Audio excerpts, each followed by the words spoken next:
Days now. Wonder if Tlasoli has finished making the Blaze Gem inscription.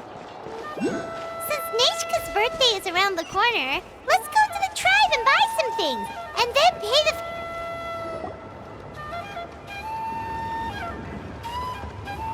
Shilonen, good thing you're here. I'm wondering if I can... Oh, the shelf on the left, second row down, first X on the right.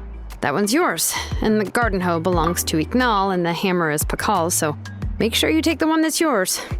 I haven't even said why I'm here. But looks like you're about to head out for a break. Yes, but I am going to take it right here. The temperature is just perfect today. Really? But doesn't it feel a lot hotter than usual? I really don't want to stay out in this heat. Exactly. In hot weather like this, customers don't tend to stick around and talk when they're coming to place orders or pick up the goods. I see. Oh, here comes another customer. I'll just leave you to it then, and pick up my app. Sure, sounds good to me. Hey, Shilonen! Oh, Traveler, Paimon! We meet again. You two seem to be in good spirits. How's your Pilgrim's Chronicle been? Run into any issues? Oh, good. It was also my first time receiving a Pilgrim's Chronicle. Even though I've already turned it over to you, there are still a lot of things that could go wrong, so I wasn't sure if there'd be any issues. Huh? So, what are the chances that something might still go wrong? Well, less than the chances of Mualani accidentally falling off a spirit way, I'd say. Oh, well, that definitely would never happen. I found the Shilonen. Thanks a lot. By the way, Nitchka's birthday's coming up real soon. Are you planning to visit her? I've prepared a gift and was just getting ready to take it to her. You're not planning on giving the kid a full set of pliers again, are you? Or, let me guess, woodworking tools?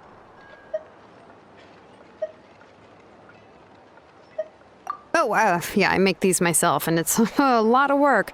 But if you like a set, I can make some time and forge one for you. Great! We often camp out in the wild, but a set of Shilonen's tools would make pitching a tent and starting a bonfire a whole lot easier. Well, still, I won't be giving Nechka any tools this year.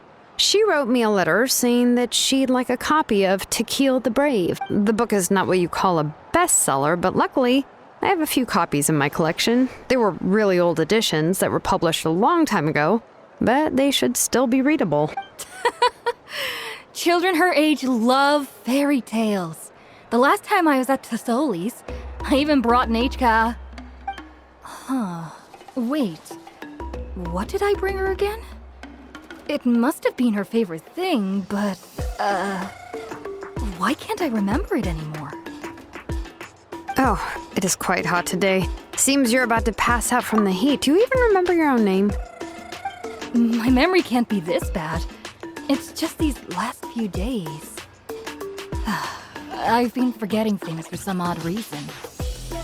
Well, in that case, why don't you use the Blaze Gem inscription you have as a memo to engrave some important things to remember?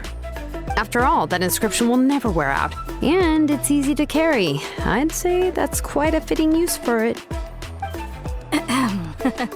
You do have a point, but my inscription is almost already full. No. I engraved some wishes on my Blaze Gem inscription. You know, just some dreams that I have for the future and things I'd like to accomplish one day. Even though Tasoli has said that from an aesthetic point of view, it would be best for people to keep their inscription short, this Blaze Gem inscription was still made by a name engraver, the forger of ancient names themselves. Everyone thinks that the inscription she made might have some wondrous powers. So, many people who bought Blaze Gem inscriptions engraved their wishes and dreams on them, in hopes that they would come true. Sounds sounds kinda like a wish granter. But if you do that, won't everyone be able to see your wishes and dreams? Don't worry. We usually ask Tlasoli to add the inscriptions for us. She has a unique method of engraving. With her method, the light must be at a certain angle in order to see the text. Without the right angle of lighting, the blaze gem inscription will just look like a pretty stone. That's true. In the end, a blaze gem inscription is essentially just a piece of rock. It doesn't have the power to grant people's wishes. Making wishes to it is like shouting into an echoing valley. The only one who will answer is yourself. But using it as a journal for your wishes is also fine. Carrying them with you and taking a look from time to time can be a good source of encouragement. Well, as long as you don't suddenly change your mind and want to take your wishes back, that is. These things are extremely durable. It would take a lot of effort to change the words, and I don't think anyone would willingly part with it either. They're not cheap and very hard to get. If you ever lost it, you'd just be filled with regret. Still, it's really strange. Given Auntie's skill, how could it take so long for her to make one? Oh, well, I hope someone didn't give her an idea of making fewer and selling for more. It's true. Chevin would totally have put that in her ear. Still, I don't think it's such a bad thing for Tlasoli to make some money by selling these. At least she and little Nechka are better off now, and won't have to worry about the cost of treating her illness anymore. I was really worried about their family at first, and was even planning to send them some...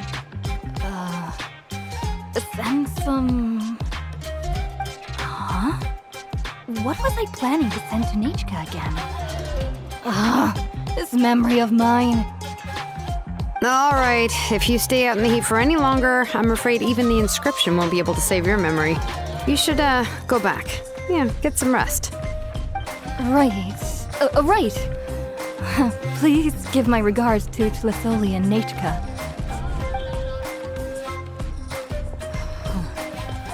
What's going on? Maybe I should go talk to Ernly to get some medicine. So you'll be going to Nechka's birthday party too, Shilonen? Oh, perfect! Then let's go together! Oh, yeah, sure, but I didn't expect you to know Tlasoli too. She hasn't been coming to the tribe much lately, so how did you get a chance to talk with her?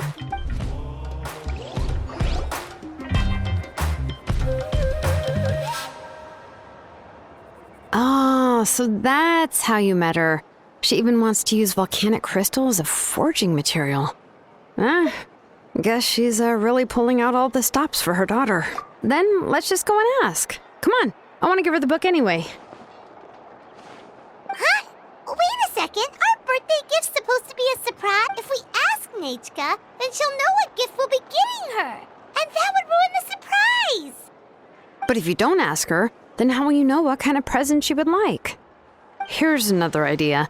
Perhaps you can also give her a storybook based on what she wrote in her letter. That might be a good option. But shouldn't we give it a little more thought? If we all give her books, it might seem like we didn't put much effort into it. Shilonen, have you really never asked her what she would like the most? There must be something else she'd like besides books. Unfortunately, no. Nechka's illness has kept flaring up over the past few years. Apparently, she couldn't do anything during that time other than rest in bed. She didn't even have the strength to talk to anyone. It wasn't until recently that she started to recover from her illness and regained strength to write letters to others. Anyway, there's no need to overthink it. Worst case scenario, I can split the book into 2 volumes and we can each give her one. No, that's terrible! That would really look like we didn't try. Let's just go ask Nechka. Even though it would ruin the surprise, we could at least get her something that would make her happy. Anyway, could you tell us a bit more about the book that you're getting her? Is it really that unpopular? Well, it's a little difficult to explain. You see, there are actually 2 versions of To Kill the Brave. The premise of the book is pretty straightforward. It's basically about a set of twin brothers working to defeat a demon lord. But after defeating the demon lord, the older brother, Tequil, discovers that the king's spirit has possessed his younger brother, Remok. In the ending of the original story, the older brother kills his younger brother to defeat the demon lord, before jumping into a volcano.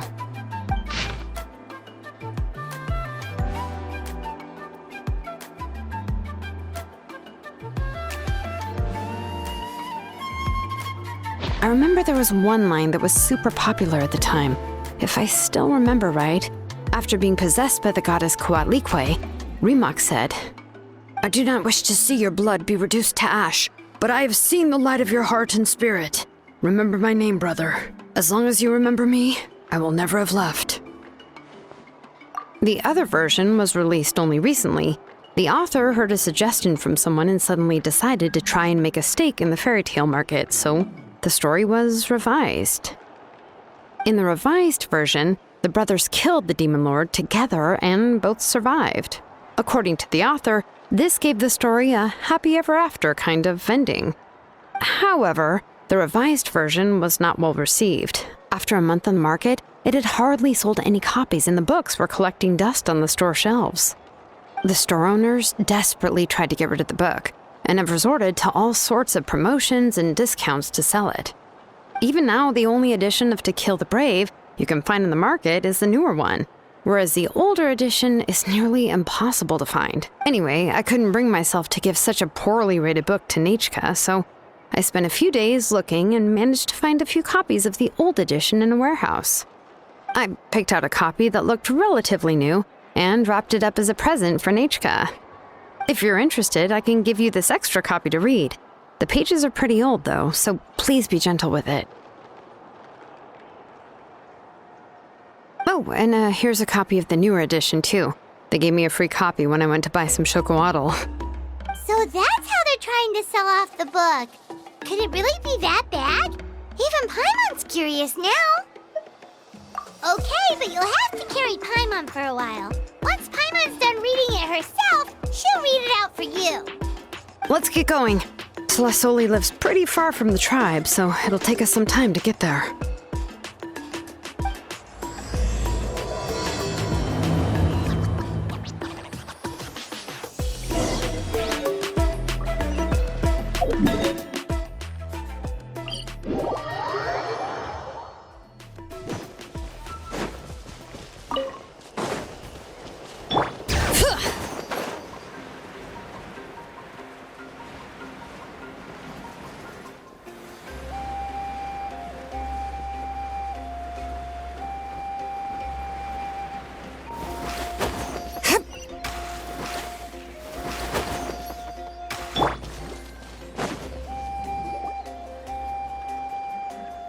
Go on now, Yengu.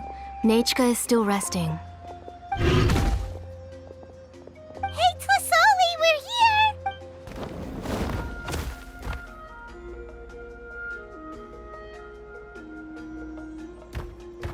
Oh, what a surprise. And even Shilonin is here too. Oh, it's been a while since I've seen you, Auntie. I received Nanatzcayan's letter. She wanted a copy of To Kill the Brave, right? Well, I've brought the book for her. There are several editions of the book in Natlan, and I wasn't sure which version she'd prefer. I asked a messenger from the Scions of the Canopy. It seems this softcover edition is one of the most popular options, so I brought it for Nanatzcayan. You haven't changed a bit, Shilonin. Let's go inside. I was just boiling some chocolatl, so you can all try some. Shilonin used to love drinking chocolatl. When she was little, she would always have several cups every time she came to visit me. You were already a big girl by the time I finally had my Nanatzcayan. Alright, for now let's... Oh, Auntie, let's go inside. Traveler, please help me get her into the house. Oh, Paimon will help too! Be good, Yengu, and don't get in the way. All right, let's get indoors. Watch your step, Auntie.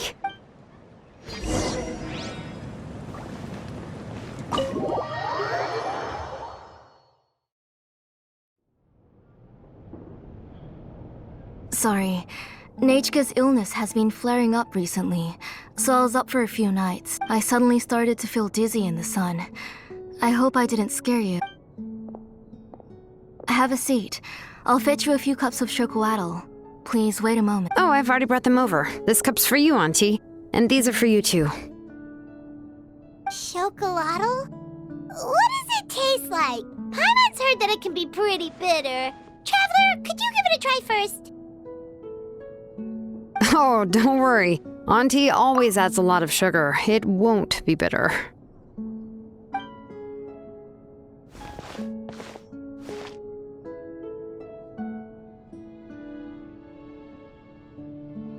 The last time you came to visit, you were still just a kid. But now you're a pillar of the Children of Echoes. No, of all Natlan even. Oh, well, it's all thanks to the drinks I had here and the books I happened to read. We heard that you two are from the same tribe, but Paimon had no idea you were so close. When I was little, my parents were always talking about how skilled Auntie was at forging ancient names and how she was a good role model for the rest of us. The moment I became idle at home, they would toss me into Auntie's workshop to watch and learn. Then I would have your parents go back, boil you a pot of chocolatl, and let you play in the house. Yeah, and then I would drink and listen to you banging away with your tools in the workshop. But eventually, she moved out of the tribe to find some more space, and I didn't have the chance to visit again after that. But why did you seem so familiar with the place when you went to the kitchen for the drinks just now? Because the layout of this place is identical to her old house. Let me see. Yeah, that should be Nechka's bedroom then. That's right. I remember you used to hunker down in the room to read and draw, but you're all grown up now. Even if you wanted to live here, I'm afraid you've already outgrown Nechka's bed. That's how Nechka sees Shilonen too. Whenever she's feeling better, she always asks me when her pen pal sister will be coming to visit. Well, yeah, I'm here now. And even brought a gift as an apology. I'll leave the book here. You said Nechka asked you for the book? I hope it wasn't too much trouble to get. Really, I'm surprised that she even asked you for a present. When she's at home, she'd even ask me for permission to eat some snacks. Maybe I've been too strict with her. She's obviously starting to like her big sister more than her own mother. Oh, really? Well, I'd say I really haven't done enough to deserve the title of Big Sister. Yeah, I wasn't able to help her when she was sick, and I didn't even come and visit her that many times. Well, the only thing I have been able to do is to help her find some books. Don't be too hard on yourself, Shilonen. You have great responsibilities as the name engraver of the tribe. We both know you are far too busy to take care of her. The responsibilities on your shoulders also became far heavier when I gave up on my work. You just had more important things to tend to, Auntie. No one in the tribe blames you. We all know that Nechka needs her mother's care. But that doesn't change the fact that I gave up on my work. And even now, I still have not found the courage to pick up my hammer again. I'm sorry to leave you to shoulder all the responsibilities alone, Shilonen. Oh. Ooh, why so somber all of a sudden? Don't be so sad, everyone. Hasn't Nechka gotten better lately? Oh, relax, Auntie. I can handle the work. But once Nechka is back on her feet, you should get back to work and let me have a vacation. You'll be the one who's busy then, and I'll be sitting at the side drinking chocolatl and cheering you on. If that day really comes, you can have as much chocolatl as you like. If you asked me before, I wouldn't have even been able to talk about it. But now that she's gradually recovering, I've also gained some courage to face what happened back then. Nechka's illness actually originates from the Abyss. That night, I was in the tribe, having a discussion over the forging of new ancient name. Before we could finish our discussion, the alarm started to ring outside. A horde of monsters from the Abyss suddenly attacked the tribe, so everyone banded together to fight them off. I joined the fray as well, and it wasn't until the monsters were repelled that I got back home with some guards from the tribe. But Nechka was gone. I can't remember how long I spent searching for her. Maybe for 2 or 3 days. In the end, we found Nechka at the bottom of a short cliff. She was holding a dried up embercore flower in her hand, and there were traces of abyssal corruption around her wounds. I know. It was all my fault. Before the incident, Nechka had asked if I could forge an ancient name for her. Work was busy at the time, so I told her that if she could find an embercore flower, I would use it as material to forge her an ancient name. Oh, Nechka, my daughter, my Nechka. I was holding her in my arms, but no matter how many times I called her name, she wouldn't open her eyes and look at me. I was the one who decided to move my workshop to the outskirts of our tribe for work. And I was the one who left her home alone. Oh, my daughter. My Nechka. Why do you have to suffer like this? Whoa, hey! It's okay, right? Nechka's getting better. She already has the strength to write letters now, doesn't she? Shilonen has even brought her a gift. Sorry. I just can't control myself whenever I remember that time. Phew. Alright. It's not every day that we get guests. I really shouldn't be crying like this. I asked someone to buy some ingredients for me. So, why don't you stay for dinner tonight? I'll make some shrimp bisque, grilled fish and mint sauce, and tower tacos. We'll help.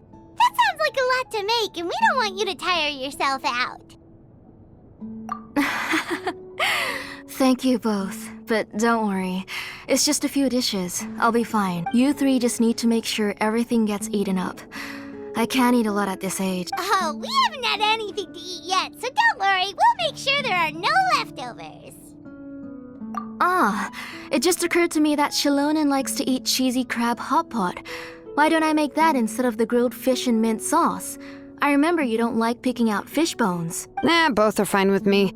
I've learned to just chew up the fish bones now. Oh, come on now. If you don't want to pick out the bones, I can just take them out for you. Anyway, for dessert, would you like a cup of grain fruit or chocolate? Cup of grain fruit!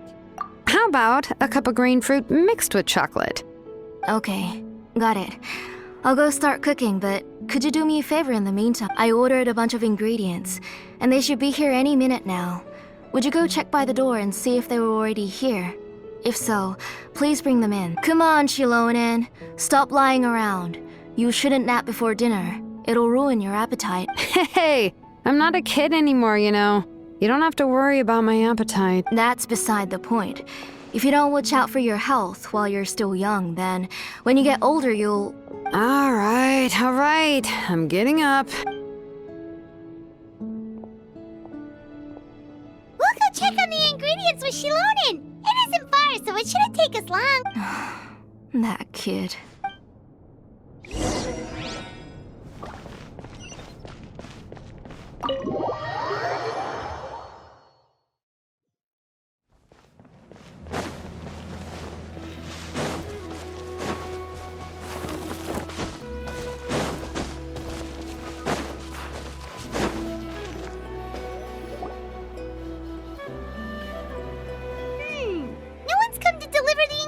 Yet.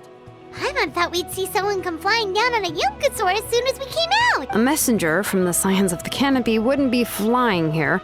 They usually come climbing down the cliffs nearby. No need to look. There isn't anyone on the cliffs. I just saw a ghost. Hey, you there. Sorry, but does Tlasoli live around here?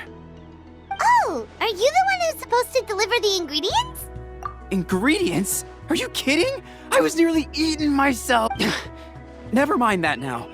Those monsters are still hot on my heels. Please, you've got to help me. Shilonen, where'd she go?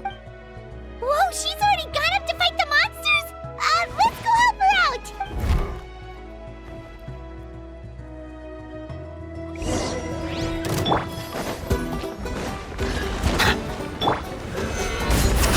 All right. Bow your head.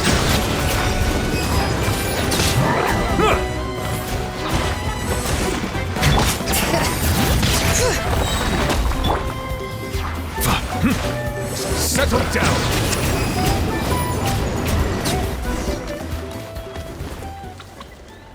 All right. That should be it for the monsters. Yeah, it was easier than I thought. Oh, it also seems we're in good luck. The goods weren't damaged either. Strange. We didn't see any monsters on the way here. Yeah, right. I use this road to deliver goods all the time, and I've never been attacked like this before. It's the main road in and out of the tribe, so people often come here to clear out any monsters. This area is usually very safe. I don't know what happened, but it seems like all the monsters around here have gone berserk. Even the docile Tepetlosaurs are in a frenzy. Tlisoli doesn't even forge ancient names anymore. So why can't she just move back to the tribe? If she comes back, Nachka will even be able to find some playmates. She's so young and hasn't even, Nachka's playmates. No, wait, I feel like my kids have played with her before. They've even told me about Nachka's favorite game. If I remember right, it was strange. I always remembered it before. How could I forget all of a sudden? Look at that! He has a Blaze Gem inscription too! You should go back to the tribe. It seems like you had quite the scare today. We'll take the ingredients back for you. I'll carry these bags, and you two can carry the rest. Huh? Oh, sure. Paimon can take care of these grapefruit that fell out of the bag. If you say so. Thank you so much. I guess today's just a really bad day for me to go outside. That's so weird. Why is everyone we run into today having trouble remembering stuff? Paimon's not sure how to say it, but she's got a strange feeling about this. Like it's all somehow related. Once you live long enough, you'll eventually start experiencing strange days like this. Let's bring the ingredients back. Otherwise, we won't have anything to eat tonight.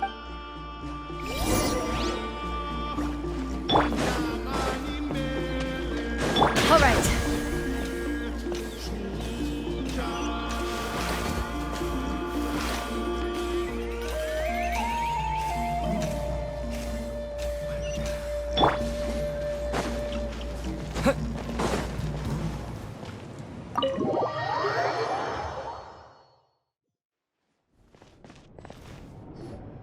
Ah, you're finally back.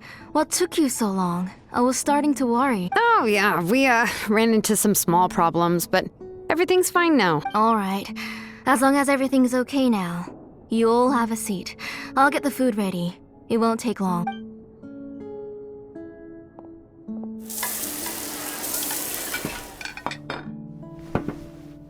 Whoa, there's so much tasty food! You're amazing, Tlisoli! They were all pretty simple dishes to make. Don't be shy. Dig in, everyone. But Paimon can't reach that dish! Could you give Paimon some? Come on! Ooh, yeah. Can I get another serving, please? You're done already? Do you even chew when you're eating? Of course! Didn't I say that I chew up the fish bones? I'll have just one more fish and leave the rest for Nachka. It's okay. Just go ahead and eat all you'd like. Nachka can't eat these dishes anyway. Her body is too weak to digest these kinds of things. I'll just make some broth for her. Oh no. But Paimon thought she'd already recovered from her illness. Injuries caused by the abyss cannot be undone. The doctor said the fact that she's stable is already quite a miracle. But it's okay. Nachka can talk to me now and can even hold my hand. That's more than I could ask for, even if she will never again know that I am her mother. What do you mean? The doctor said the abyss has had an irreversible effect on Nachka's soul. She's lost all her memories from before she was injured. The doctor also said this sort of memory loss isn't like simply forgetting something. Rather, she can no longer remember anything from before that fateful day. Huh? But how does that happen? You know about the woven scrolls that the Masters of the Night Wind use to record things, right? Well, generally speaking, forgetting things is like when the woven scrolls would gradually start to fade.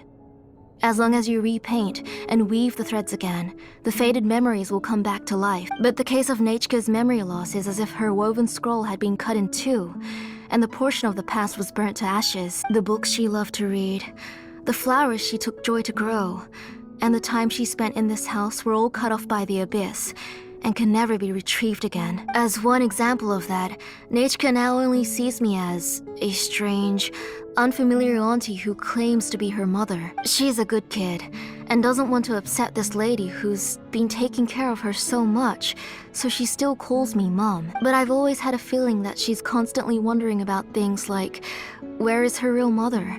Why is she stuck here in this house? Was she abandoned? Nachka really has no idea that her real mother is right in front of her, and has never left. So you plan on recreating Nachka's woven scroll all by yourself? Or should I say, you've already started reweaving that scroll long ago. The delivery guys. I saw it hanging from his waist, so I asked to borrow it from him. Don't worry, I'll return the inscription to him once we've figured everything out. These things aren't cheap, after all. When did you know? Yeah, I noticed it back when Blaze Gem inscriptions suddenly became popular among the tribe. It was then that I also noticed that everyone wearing Blaze Gem inscriptions had varying degrees of memory loss. Traveler, you've picked up on it too, haven't you? Accessories made using ancient names forging techniques. For what's only supposed to be a pretty souvenir, this inscription contains a phlogiston engraving with a truly overkill level of complexity. The shapes and patterns of these engravings are also identical to that of an ancient name. By making just a few slight adjustments to the layout and connections of the main pattern, you can pretty much qualify this Blaze Gem inscription as a bona fide ancient name. And yet, you've never told anyone about these engravings in the Blaze Gem inscriptions that can be activated at any time. Am I right, Auntie? I knew you're a sharp one, Shilone. That's right. I have a way to cure Nechka and restore all her memories. It's actually quite simple. I want to forge an ancient name for Nechka that contains all of her past memories. And the reason they must be approved by the Wyab is because the memories they bear are all stored within the ley line. Extracting those memories from the ley lines requires the Wyab's assistance. But your plan wouldn't need you to do any of that. Right, Auntie? Your Blaze Gem inscriptions will help you complete that part of your plan in the ley line's place.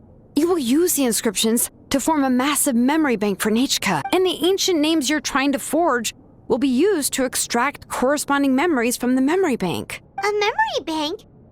Wait, so the reason all those people were having trouble remembering stuff is because the Blaze Gem inscriptions took away any memories related to Nechka?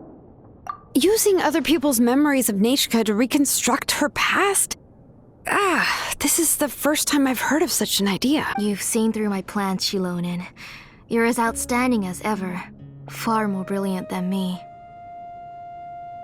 I intend to use this method to collate all the memories related to Nechka and allow her to regain her past again. But wouldn't extracting memories like that hurt the person carrying the Blaze Gem inscription? Not at all. Every time a Blaze Gem inscription extracts memories, the process is under my precise control.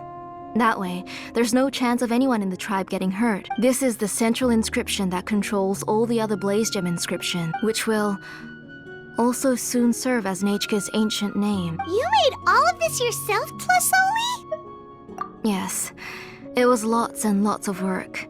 It was truly exhausting. Or perhaps I've just grown old. You saw it yourself.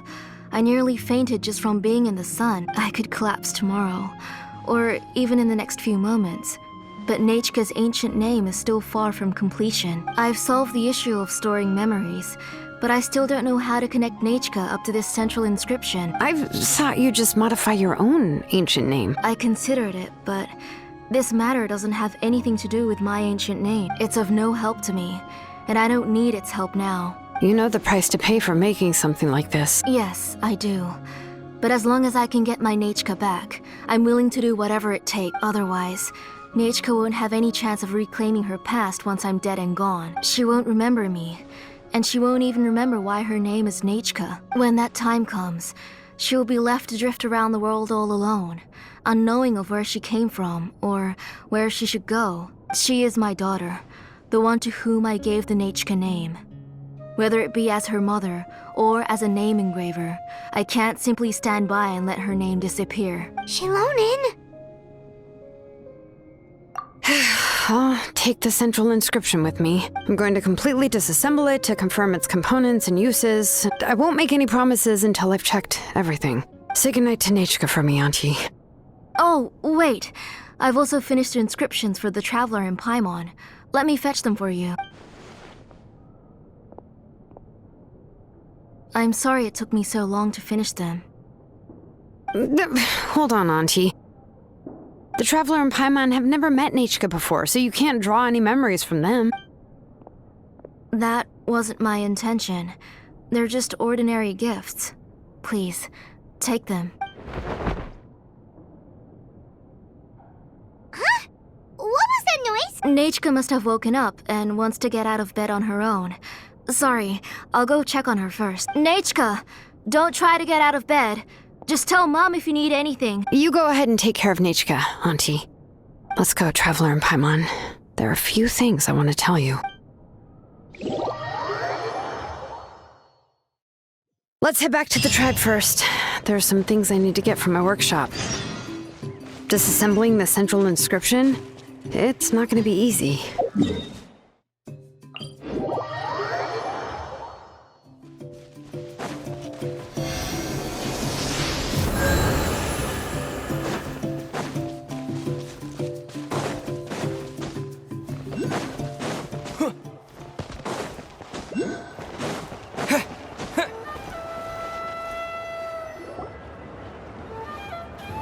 You two can wait outside for a moment. I just need to go in and grab something. The workshop is a little messy, so unfortunately, I won't be able to show you around. Oh, yeah, that's not really what I mean. It's not the mess that's really the problem. It's just that the workshop is cluttered with way too much stuff. Books, files, and even ancient texts I got from the Masters of the Nightwind. Everything's piled up to the ceiling. You probably won't know where to step once you're inside. Kachina suffered quite an unfortunate series of events the last time she went inside. Well, I suppose it was my fault for being so focused on searching for information at the time that I forgot to lock the door. After entering the workshop, she was shocked to find herself face to face with a massive woven scroll from the Masters of the Nightwind, and then she turned around and knocked over a huge stack of forging blueprints. She tried to step out of the way, but tripped on a poster tube that was behind her, and then boom! The forging blueprints came crashing down right onto her head. Oh no! She's lucky I noticed in time. I found Kachina in a daze and managed to save her before an entire set of the history of the Children of Echoes was about to bury her. I then dragged her up to the second floor. Ever since then, Kachina always waits outside the door and doesn't dare take a step in whenever she comes to see me.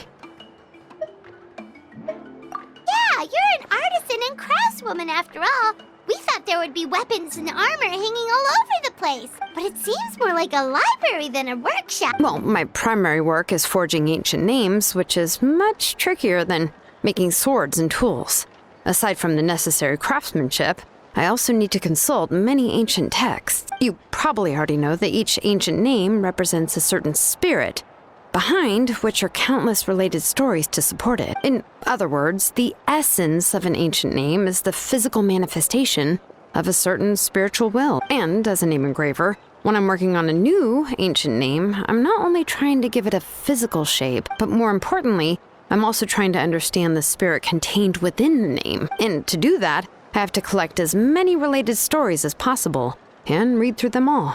But, as you might know, people tend to add a lot of extraneous details when it comes to stories about themselves. For stories that have been clearly exaggerated or altered, I must gather other related stories and information as cross-reference it. This way, I can filter out all the absurd and exaggerated details and restore the person's life to its true nature. Only in true stories can you find the authentic spirit, and this is the only way for the spirit to become an ancient name that matches its essence. We've heard about the concept behind ancient names before, but after hearing you explain the details, Paimon can't help but think that ancient names are really powerful.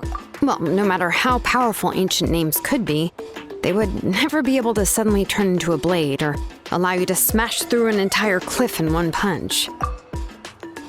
It's just a form of spiritual power that's passed down from generation to generation. It doesn't have those kinds of physically tangible effects. Well, take your own names, for example. From the moment you appeared in this world, some person had already prepared a blessing for you, and that person then condensed this blessing into your name and gave it to you as a gift. It may feel like the moment you received your name is already in the past, but it will always stay with you and move with you in the future. Names are blessings for the future from people standing in the past. Well, that's what Auntie once told me. And with this blessing, people will become more confident as they walk into their future. To put it another way, it's like having a lamp in your hand as you walk through the darkness of night. Oh, Paimon gets that. If you're alone when you're walking in the dark, it's easy to get scared and tired quickly. But if someone else is walking with you, then it won't be nearly as scary. And, well, you might still get tired, but it'll still be a whole lot better than walking alone. The traveler always has Paimon by his side, though, so he'll never have to worry about that. Oh, Paimon sure many wish they could be in your shoes, traveler. Paimon's always flying. Of course it gets tiring. But we're getting off topic. We can talk about that later. Anyway, this is what Plisoli told me when I was training as a name engraver. And to be honest, I've only understood 20% of what she said at most. I've never been able to figure out the rest. But doesn't that mean you basically don't get it? Well, that's not entirely true. Auntie and I have at least come to a consensus on the most important thing. I am sick of talking. We can talk about all of this later. Please, wait a moment while I grab my things.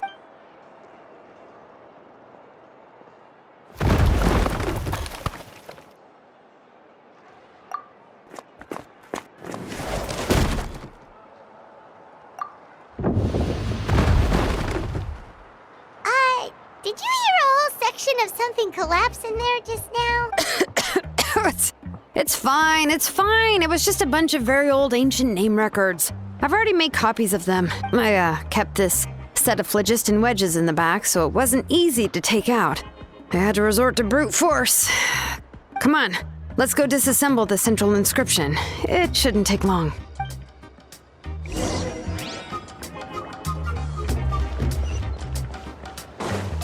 All right.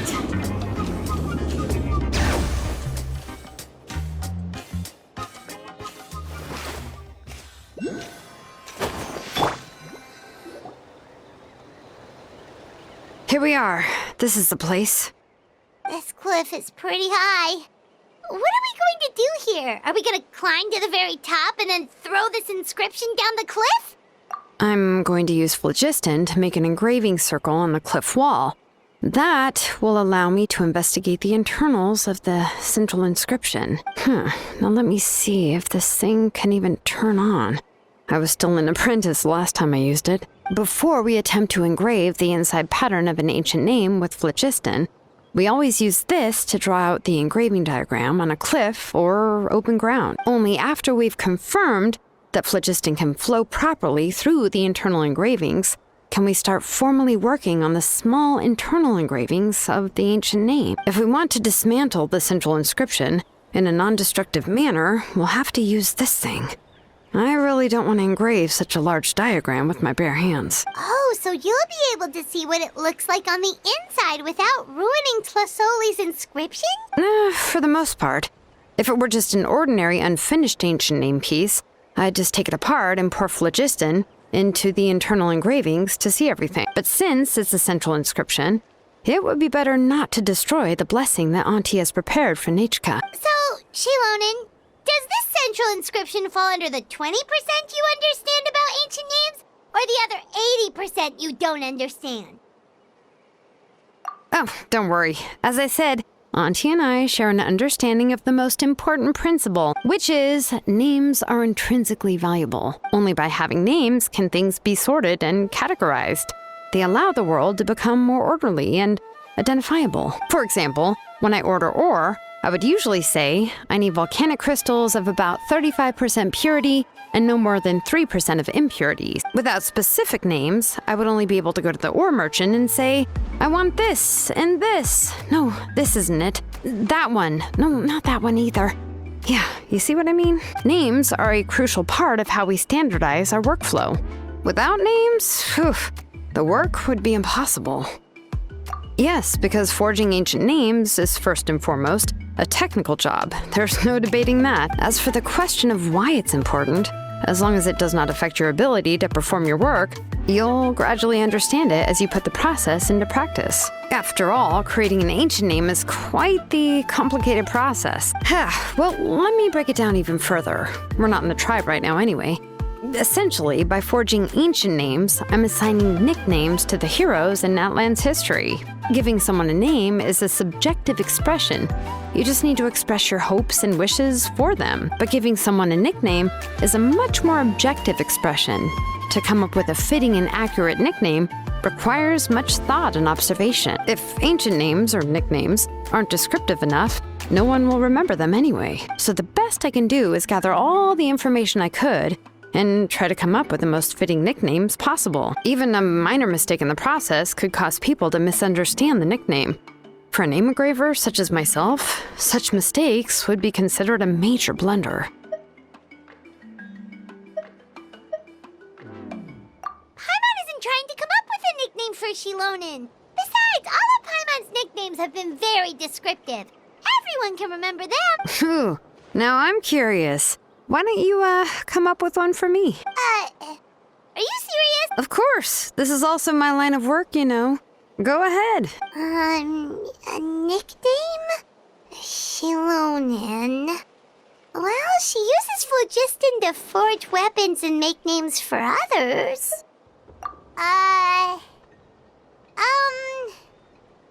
Smith?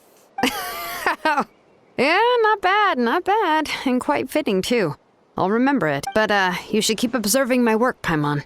Maybe you'll come up with an even better nickname. Right, okay, time to make like a smith and start smithing. Watch closely.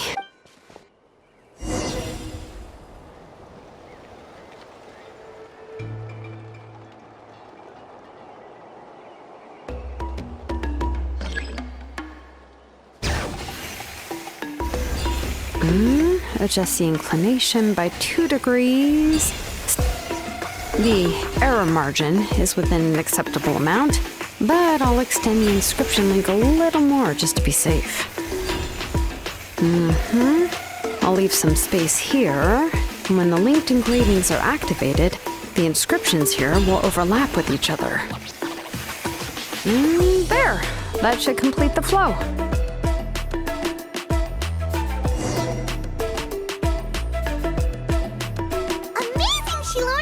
You were running all over that cliff as if it was flat ground! Oh no, it doesn't have anything to do with my tribe. It's just the phlogiston adhesive I have on my shoes. But after all that running around, I'll have to infuse them with more phlogiston again. I should prepare a spare supply of phlogiston to bring with me next time. More or less, yeah. I usually have at least the key equipment on hand. I can show them to you when we next find the time, but let's get to work first. Let me see. Start with Anchor 1 and activate it with Density 3 phlogiston.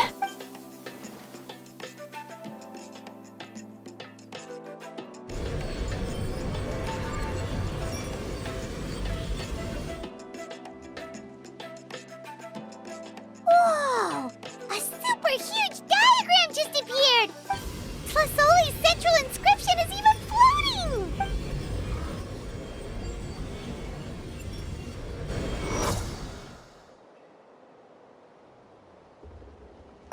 So are you done checking the inscription, Shilonen? How does it look? I didn't find any anomalies in the phlogiston engraving. All the adjustments are indeed based on ancient name engraving techniques. That means we can help Tlasoli and Nechka now, right? Well, probably, but I have good news and bad news. Oh, but I'm also just going to go ahead and share both, so it's not like you'll have a choice in the matter. Paimon will cover her ears after the good news. Well, even if you cover your ears, the issue will still continue to exist. But, before we get to that, I want to ask the Traveler a question. What are your thoughts on absorbing memories?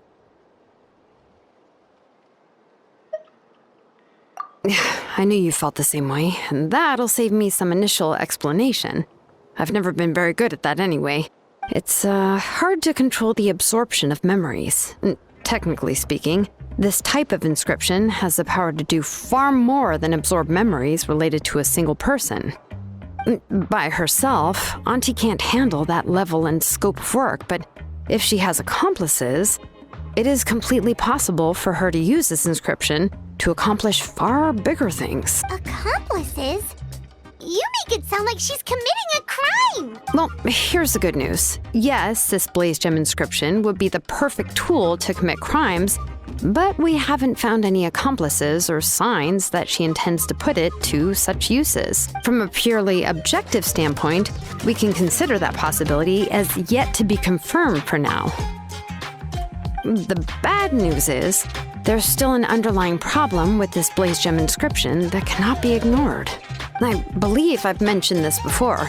Ancient names operate with the help of the Wyab, granting them the power to read information kept in the ley line. In this process, the Wyab actually function like relays, helping the ancient name bearer sense the information from within the ley lines. If you remove the Wyab from the process and don't use any tools, then finding a specific story is akin to trying to scoop up a specific grain of sand from a rushing river. Yeah, exactly. Anyone who attempts to do so will likely lose most of their cognitive function or become a babbling madman who talks to themselves all day long. Now, let's consider the memories that Auntie has gathered as the ley line, and Nechka as the only ancient name bearer of this ley line. There's no way Auntie would let Nechka plunge into the river of memories without any tools. She'd only be overwhelmed by the surge of memories. And considering that Nechka has forgotten all of her past, she'll be unable to work on her own to accurately find the correct past. Only Aunt Tlisoli can help her filter the correct memories of her past. So, if my hypothesis is correct, Auntie is actually planning on turning herself into Nechka's Wyab to help her extract the corresponding memories in the different situations she may face. In an ideal world, this would be perfectly fine, as long as every extracted memory is correct. Nechka would essentially be getting her past back, and I also believe that there won't be any mistakes in everything that Auntie remembers about Nechka. But Auntie is not a Wyab. Her body won't be able to handle the load for long. But how can we solve this problem? No matter how we try, Tlisoli will... Names are blessings for the future from people standing in the past. I've also made up my mind. Come on, let's go see Auntie.